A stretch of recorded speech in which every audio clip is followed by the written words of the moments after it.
मुस्लिम समाज सिर्फ अल्लाह से डरता है। मुस्लिम समाज मोदी जी और योगी जी से नहीं डरता है। हिंदू मुस्लिम काटो, मुस्लिम काटो। इनके यहाँ ऐसा एक ट्रेंड चल रहा है कि आप इस्लाम के खिलाफ बोलो और सबसे बड़ा नेता बन जाओगे आप। इसी बार देख लीजिए आप कितने उम्मीदवार हैं मुस्लिम के। बिहार जो प्रोपेगेंडा मुसलमानों के खिलाफ चलाया जाता है वो सब भारतीय जनता पार्टी से ही जुड़े होते हैं। तो ऐसा क्यों?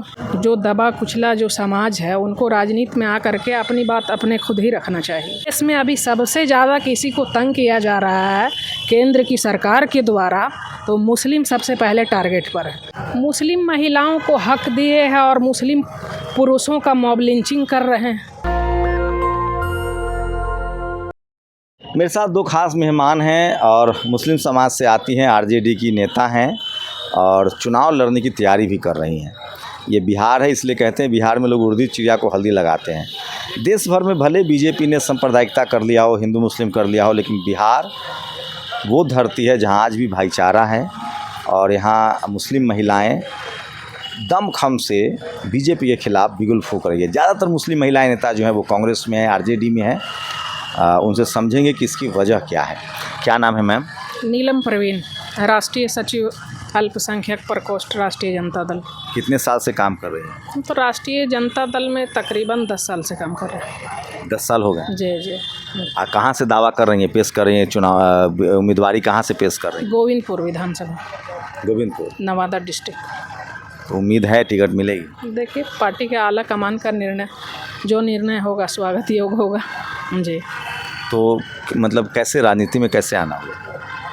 देखिए, क्या है कि जो दबा कुचला जो समाज है उनको राजनीति में आकर के अपनी बात अपने खुद ही रखना चाहिए। दूसरे के भरोसे तक कब तक जीवन रहेगा इंसान का? आज़ादी के इतने साल हो गए तो हम लोगों को कुछ ना कुछ फातिमा शेख और सावित्री बाई फुले से जो प्रेरणा मिला है तो अपनी लड़ाई अपने हिसाब से लड़े। हम दूसरे के भरोसे क्यों बैठेंगे और कब तक बैठेंगे? मुस्लिम समाज तो मजबूत है, ज़मीनें हैं, बिजनेस हैं, इदारे हैं। जी। लेकिन क्या तो फिर इस देश में अभी सबसे ज़्यादा किसी को तंग किया जा रहा है केंद्र की सरकार के द्वारा, तो मुस्लिम सबसे पहले टारगेट पर है। उसके बाद दलित समुदाय को भी उतना ही ये किया जा रहा है।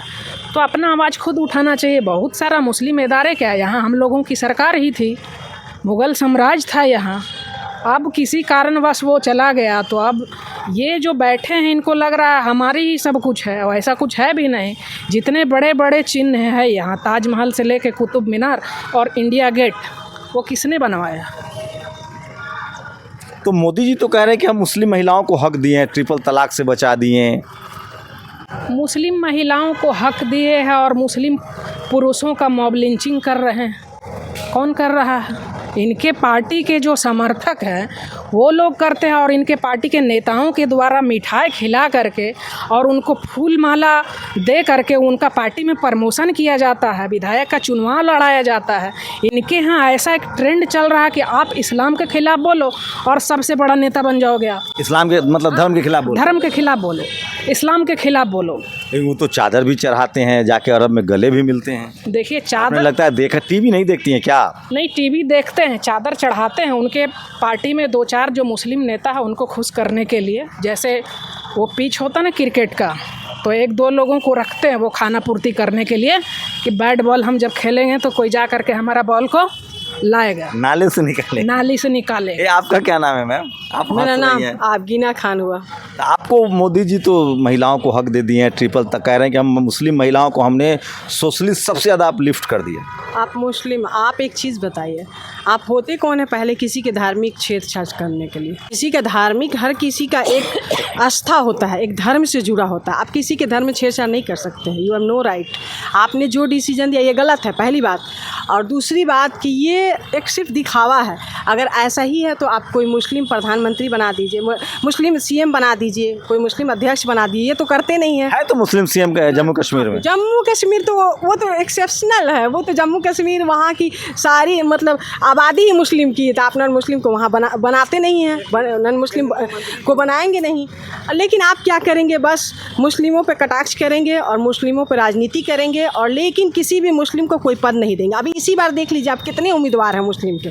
देख लीजिए कहाँ बिहार में ही देख लीजिए कितने उम्मीदवार बीजेपी वाले कितने उम्मीदवार मुस्लिम को टिकट दे रहे हैं, कितने उम्मीदवार को खड़ा कर रहे हैं।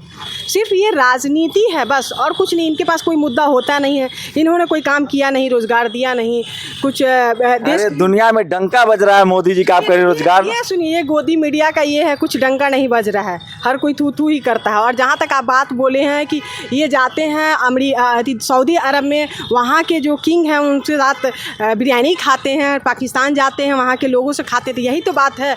ये राजनीति करते हैं हिंदू मुस्लिम की, लेकिन जो ऊंचे तबके के मुस्लिम हैं, जो किंग हैं, उनसे जाके गले मिलते हैं, वो उनको अच्छे लगते हैं। लेकिन जो इंडिया का मुस्लिम है वो अच्छे नहीं लगते हैं। क्यों आप लोग को क्यों लगता है ज़्यादातर मुसलमान बीजेपी के खिलाफ हो गए, ऐसा क्यों लगता है? वो हम लोगों के खिलाफ ही है। वो जितना काम होता है उनका, जो प्रोपेगेंडा मुसलमानों के खिलाफ चलाया जाता है, वो सब भारतीय जनता पार्टी से ही जुड़े होते हैं। तो ऐसा क्यों जी? आप सिर्फ मुस्लिम पे ही राजनीति क्यों करते हैं, ये बताइए। आप सिर्फ मुस्लिम पे ही राजनीति क्यों करते हैं? आपको कोई और नहीं मिलता है? बस एक ही समाज को टारगेट करना है, बस एक ही इंसान को मुद्दा बनाना है। कैसे सोच रहा है मुस्लिम समाज, कैसे सोच रहा है? क्या सचमुच डर है? मतलब आप लोग बेहतर समझ, जैसे हम लोग जिस समाज से हैं उसमें हम लोग के साथ लगता है कि हम लोग के साथ जातीय शोषण हुआ। क्या पिछले 10 साल से बीजेपी के सत्ता में आने के बाद, आरएसएस के आने के बाद, क्या मुस्लिम समाज सचमुच इन्फीरियर और बहुत ही स्केर्ड महसूस कर रहा है? मुस्लिम समाज सिर्फ अल्लाह से डरता है। मुस्लिम समाज मोदी जी और योगी जी से नहीं डरता है। हम लोग डट के मुकाबला कर रहे हैं। ये जितने भी मुसलमानों के खिलाफ जो बिल लाते हैं, तो कहीं ना कहीं सबसे पहले हम लोग विरोध करते हैं उसका। और ये जान रहे हैं कि हमको हिंदू मुस्लिम करके ही सत्ता में आना है, इसीलिए करते हैं।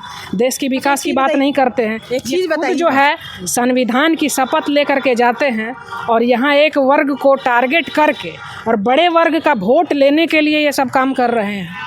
क्या कह रही थी? देखिए, एक बात जब हमारा संविधान ही कहता है, आर्टिकल 25 में है कि आपको धर्मनिरपेक्ष है, आप अपने धर्म को जो भी है, ईसाई है, क्रिश्चियन है, हाँ, प्रैक्टिस कर सकते हैं, उस धर्म को आप फॉलो कर सकते हैं। तो फिर ये क्यों एक धर्म को बीच में लेके आते? क्योंकि इनको पता है। देखिए, जो बड़े बड़े जो बीजेपी लीडर है, उनके बच्चे कहाँ पढ़ते हैं? ऑक्सफोर्ड में पढ़ते हैं, अमेरिका पढ़ते हैं, लंदन पढ़ते हैं।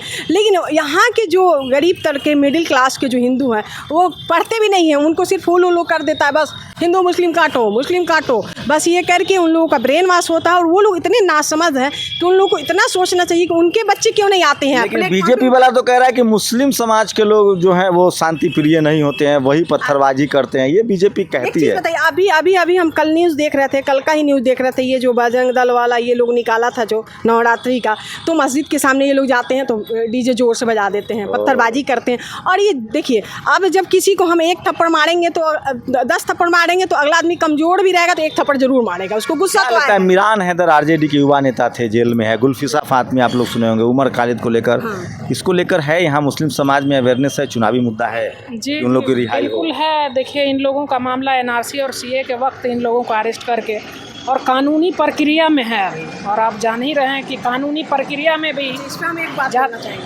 जाति हावी है। एक वर्ग के लोग जब ज़्यादा जज होंगे तो जाहिर सी बात है मेरा फैसला नहीं होगा। बाबरी मस्जिद का जो फैसला हुआ, हमारे एक ही मेंबर थे, फैसला नहीं आया, जबकि सारा कुछ प्रूफ हो चुका था। उमर खालिद के साथ कन्हैया भी जेल गए थे, कन्हैया भी गए थे, उनको बेल दे दिया गया। उमर खालिद को क्यों नहीं दिया गया? जवाब दे गवर्नमेंट, क्यों नहीं दिया गया? आप बताइए, आपको क्या लगता है? हम कैसे बताएं? हमको तो यही लगता है कि वो मुस्लिम है इसीलिए नहीं दिया गया। जाहिर सी बात है जी, सही बात है, जाहिर सी बात है। आप लोग बड़ी हिम्मती हैं। ऐसे हालात में जब लोगों ने, खासकर मुस्लिम समाज ने पॉलिटिकली तौबा कर लिया है कि नहीं अभी शांत रहना है, आप लोग हिम्मत दिखा रही है, सड़कों पर हैं। आरजेडी मुस्लिम समाज के लिए क्या लग रहा है, बेस्ट है? जी बिल्कुल बेस्ट है। और राष्ट्रीय जनता दल में जो मुसलमानों की हिस्सेदारी अगर किसी पार्टी ने बिहार में सबसे दिया, उसका नाम राष्ट्रीय जनता दल। प्रथम स्पीकर गुलाम सरवर साहब, राष्ट्रीय जनता दल। अब्दुल बारी सिद्दीकी साहब, मंत्रालय, उनको बड़ा मंत्रालय मिला था जब राष्ट्रीय जनता दल की सरकार थी। तो सबसे ज़्यादा मान सम्मान अगर अल्पसंख्यक समुदाय को अगर कोई दे रहा है तो राष्ट्रीय जनता दल। एनआरसी और सीए का अगर मुद्दा उठा तो सबसे पहले हमारे नेता माननीय तेजस्वी यादव जी।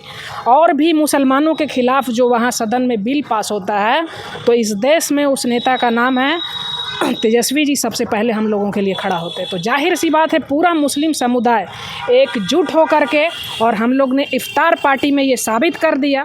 नीतीश कुमार जी जो इफ्तार पार्टी रखे थे उसमें मुसलमानों की भागीदारी शून्य था। तो इससे साफ प्रतीत हो रहा है ऐसा कि राष्ट्रीय जनता दल की सरकार यहाँ बनने वाली है और मुसलमानों की एक मुश्त वोट राष्ट्रीय जनता दल में जाने वाली है। आप अभी कह रहे थे ओवैसी साहब का तो प्रभाव बढ़ रहा है, वो भी बिहार में चुनाव लड़ रहे हैं। पिछली बार 5 विधायक जीते थे, 4 विधायक आरजेडी में चले गए। लोग कह रहा है कि मुस्लिम समाज का रुझान ओवैसी की तरफ। तो जो जीते थे अख्तरुल ईमान साहब जो थे वो तो राष्ट्रीय जनता दल के ही थे, यहीं से सीखे, यहीं से समझे, यहीं से एमएलए हुए। फिर इन्होंने अपना पार्टी बदल दिया, वो उनका अपना निर्णय हो सकता है। रह गया ओवैसी साहब की जो पार्टी है, वो जो है एक बैरिस्टर है, महान है, उनको भी ये बात सोचना चाहिए कि हम वैसे इलाके में कैंडिडेट ना उतारे और उनका कैंडिडेट सिर्फ मुस्लिम बहुल इलाका में ही क्यों उतरता है। मदद कर रहे हैं वो बीजेपी को, आप ये कहना चाह रहे हैं? हाँ, मदद ही कर रहे हैं ना। आपको अगर मदद ही करना है तो और दूसरा वे से भी आप मदद कर सकते हैं। गठबंधन में चले जाइए। गठबंधन में आप जाएंगे कि नहीं जाएंगे वो शीर्ष उनको लगा रहा है वाले तो गठबंधन में उनको लेगा ही नहीं। पहली बात बीजेपी वाला लेगा ही नहीं। जब अपने मतलब पार्टी से इधर वाले भी तो नहीं लेते मैम उनको। अपने मुस्लिम पार्टी से किसी कैंडिडेट को नहीं खड़ा करते तो वो गठबंधन क्या करेंगे? वो तो हिंदू मुस्लिम पे पार्टी पॉलिटिक्स ही करते हैं। तो इस बार राणा एक उम्मीदवार उतार रहे हैं वो हिंदू समाज से, उनका ठाकुर साहब को। उनका राजनीतिक चक्र अगर देखा जाए तो बीजेपी से थे सब लोग, उसके राजनीतिक घराना बीजेपी से। अब जब उधर लड्डू नहीं मिला तो इधर आ गए हैं। अरे बहुत सख्त हैं आप। हाँ, बिल्कुल बिल्कुल, ये आप पढ़ लीजिए ना, समझ लीजिए, ऐसा ही है। उनको जब उधर नहीं मिला तो इधर आ गए हैं। क्या है बिहार में इस बार मुस्लिम समाज कैसे सोच रहा है? लोग कह रहे हैं कि जैसे चुनाव के नतीजे आते हैं, राहुल गांधी कह रहे हैं वोट चोरी से जीतता है, बीजेपी कहती है कि मुस्लिम महिलाओं ने बढ़ चढ़ कर वोट दिया। इसलिए मैं आप लोगों को आपसे बात करने में इंटरेस्टेड हूँ। बीजेपी कहती है कि मुस्लिम महिलाओं ने वोट देता है, वो सारी मुस्लिम महिलाएं वोट करती हैं ट्रिपल तलाक के कि बाद। मुस्लिम महिलाएं वोट देती है, ये वोट चोरी एकदम सही है, परफेक्ट है। एक ही घर से 4-4 हज़ार 5-5 हज़ार वोटर निकल रहे हैं, ये कैसे हो सकता है? एक ही घर में एक छोटा सा ये झूठ है, मुस्लिम महिलाओं वाला परसेप्शन झूठ है। झूठ है, ये परसेप्शन बनाया गया है। को गृह मंत्री बना दिया जाए देश में, मुस्लिम महिला को यूपी में टिकट दिया जाए, तब ना जानेंगे मुसलमानों की भागीदारी दे रहे हैं। आप मुस्लिम महिलाओं को बरगला रहे हैं। मुस्लिम महिलाओं के पास दिमाग नहीं है क्या? मुस्लिम पुरुषों का आप मॉब लिंचिंग कर रहे हैं और आपके यहाँ हंसी ठहाका लग रहा है और मिठाई खाया जा रहा है, माला पहनाया जा रहा है और उनको बड़ा से बड़ा पद दिया जा रहा है। बीजेपी मुस्लिम महिलाएं क्या आँख में चश्मा लगा करके है? उनको सब समझ में आता है हमारा हक और राइट क्या है। ये झूठ है। मतलब चुनाव होते ही आप देखिएगा बीजेपी जैसी जीतती है कहते हैं कि मुस्लिम महिलाओं ने बढ़ चढ़ कर वोट दिया। बिल्कुल, कोई महिलाएं इनको वोट नहीं देती, ये खुद महिला विरोधी। महिलाओं को अगर सबसे ज़्यादा मान सम्मान बिहार में किसी ने दिया है तो राष्ट्रीय जनता दल ने दिया है। माननीय राबड़ी देवी जी को मुख्यमंत्री बनाया, वो बिहार में पहली पार्टी है जिसने महिला मुख्यमंत्री बनाया। इन लोगों ने क्या किया पार्टी के लिए? बताए कि हम महिला मुख्यमंत्री घोषित करेंगे तो घोषित करें तब। कह रहे हैं कि इस बार बहुत बड़ा डेंट लगेगा आरजेडी को, मुस्लिम वोटर हट रहे हैं। सच्चाई है? नीतीश जी के साथ जा रहे हैं, नीतीश जी सेकुलर हैं। नीतीश जी का जो अगले बार चुनाव में देखा गया वो तो खुद ही हार मान लिए थे। अब 2-4 जगह ये करके सरकार में आ गए, वो भी गठबंधन के साथ सरकार है। राष्ट्रीय जनता दल अगर चाह ले इस तरह के विचारधारा से समझौता करना तो उसकी सरकार बन जाएगी। लेकिन लालू यादव देश में एक ऐसा नेता है और ऐसा नाम है कि वो इस तरह के विचारधारा से समझौता ना किए हैं, और इनके जो पुत्र हैं माननीय तेजस्वी यादव वो भी उसी राह पर हैं और ये भी कभी समझौता नहीं करेंगे। एक आखिरी सवाल में, मुस्लिम महिलाओं की अगर पॉलिटिकल भागीदारी की बात करें तो क्या लग रहा है, कुछ उम्मीदें बन रही है? हम लोगों को सबसे ज़्यादा उम्मीद राष्ट्रीय जनता दल से। मुस्लिम महिलाओं की जो भागीदारी है पॉलिटिकल, वो सबसे ज़्यादा हम लोग राष्ट्रीय जनता दल से उम्मीद कर सकते हैं। मुस्लिम भागीदारी भी राष्ट्रीय जनता दल में ज़्यादा है? जी जी बिल्कुल। 20% आबादी है बिहार में मुसलमानों की। जी जी। क्या लगता है सीट मिलेगी 20%? हाँ, जो इनका वाजिब है हिस्सेदारी वो मिलेगा। हम लोग बीजेपी के अगेंस्ट नहीं है। बीजेपी मुस्लिम कैंडिडेट खड़ा कर दे, हम लोग बीजेपी को बीजेपी चीफ मिनिस्टर। बीजेपी हार जाएगी भाई, मुसलमान को टिकट नहीं, क्यों हारेगी? मुस्लिम को आप मुस्लिम का सपोर्ट कीजिए, मुस्लिम के हित के लिए काम कीजिए। क्या मुस्लिम समाज को कैंडिडेट बनाएगी बीजेपी? तो उसके हिंदू मुस्लिम राजनीति का क्या होगा? क्यों बनाएगी? वो अपने महिलाओं को ही नहीं बनाते हैं, वो अपने ही महिलाओं को इंसाफ नहीं देते हैं। अगर इंसाफ देना रहता तो पहले सबसे पहले जो है प्रधानमंत्री जो नरेंद्र मोदी साहब अपनी पत्नी को इंसाफ करते, अपनी माँ को लाइन लगा दी, पैसा अपनी निकालने की। माँ को पॉलिटिकल लाइन लगा दिए हैं, लगाना चाहिए था। नहीं ना लगाते वो। अभी माँ का इतना नाम इस्तेमाल किए, डर नहीं लग रहा आप लोग को, इतना बोल रही हैं? क्यों डरेंगे भाई, ये देश ये में बीजेपी वाले देखते हैं सब। बिल्कुल हम तो दिखाना चाहते हैं, देखने दीजिए ना भाई, संविधान ने अधिकार दिया है, और बिना संविधान के उन लोग खुद नहीं बनेंगे। आर्टिकल 19A में फ्रीडम ऑफ स्पीच, इसीलिए कोई भी कुछ भी बोल सकता है, और डरने वाली क्या बात है। यहाँ पे अपने राइट के लिए बोल रहे हैं हम लोग। हैं तो मतलब सड़कों पर रहेंगे आप लोग, खुल के लड़ना है बीजेपी से? बिल्कुल बिल्कुल हम लोग लड़ रहे हैं और आगे भी लड़ते रहेंगे। एक आखिरी सवाल की क्या लग रहा है, मुस्लिम समाज इस बार एकजुट होकर वोट डालेगा जहां भी डाले? बिल्कुल एकजुट है, हम लोग महागठबंधन को वोट करेंगे। महागठबंधन। जी जी। तो सोचिए, मैं फिर कह रहा हूँ, बिहार में राजनीतिक जड़ें बहुत गहरी है और एकमात्र राज्य है 2014 में नरेंद्र मोदी केंद्र में जीत के आते हैं लेकिन बिहार हार जाते हैं। 2019 में नरेंद्र मोदी सबसे ताकतवर होते हैं, उसके बाद भी बिहार में हारते हारते जीतते हैं। तेजस्वी यादव थोड़े से वोटों से पीछे रह जाते हैं। क्या जब मोदी सबसे कमज़ोर वक्त में हैं तो बिहार जीत पाएंगे? और रही बात मुस्लिम समाज की, सबसे बड़ा हम लोग दिल्ली में बैठ के प्रिडिक्शन करते रहते हैं कि ओवैसी वोट काट रहे हैं, मुस्लिम समाज का वोट बढ़ रहा है, बिहार में नीतीश कुमार सेकुलर के नाम पर वोट ले लेंगे। मैं फिर कह रहा हूँ, बिहार में हिंदू मुस्लिम की राजनीति अभी आगे नहीं आई है, सामाजिक न्याय की धरती है। पूरी बातचीत पर आप लोग अपनी राय जरूर दीजिए। शंभू कुमार सिंह, नेशनल दस्तक, पटना। दस्तक की आपसे गुजारिश है कि अगर इसको बचाना चाहते हैं तो नेशनल दस्तक को सब्सक्राइब करने के लिए रेड कलर के सब्सक्राइब बटन को दबाएं, फिर बेल आइकन की घंटी दबाएं। नेशनल दस्तक को बचाने के लिए बहुत ज़रूरी है कि हर खबर को शेयर करें, लाइक करें, कमेंट जरूर करें।